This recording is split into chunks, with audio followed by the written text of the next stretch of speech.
చైనాలో ఉన్నటువంటి న్యాయస్థానం ఇప్పుడు చైనా ప్రభుత్వానికి అక్కడ ఉన్నటువంటి వ్యాపార వ్యవస్థలకి కాస్త ఘాటైనటువంటి బుద్ధే చెప్పింది.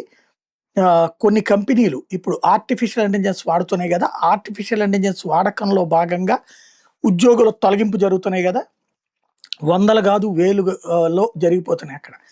దాంతో వాళ్ళు కోర్టుకెక్కినటువంటి వేళ దాని మీదన తీవ్రంగా స్పందించింది చైనాలో ఉన్నటువంటి న్యాయస్థానం. కంపెనీల నిబంధనలకు విరుద్ధంగా మీరు ఎంప్లాయీస్‌ని ఎలా తొలగిస్తారు? ఊరికనే ఒక ఉద్యోగిని రా అంటము, పో అంటము సాధ్యం గాదు. ఖచ్చితంగా నిబంధనలు పాటించాల్సిందే. ఒక ఉద్యోగిని తొలగించాలి అంటే వాళ్ళకి భవిష్యత్తులో ఎన్ని సంవత్సరాల పాటైతే పనిచేస్తారో ఆ అన్ని సంవత్సరాలకి సరిపడేటటువంటి ఆహ్, వేతనం దాంట్లో పర్సెంటేజ్ ఇంతని జెప్పి మీరు వాళ్ళతో మాట్లాడుకొని మన దేశ చట్టాల ప్రకారం ఇవ్వాల్సిందే అక్కడ. ఇవ్వాల్సుంటుంది.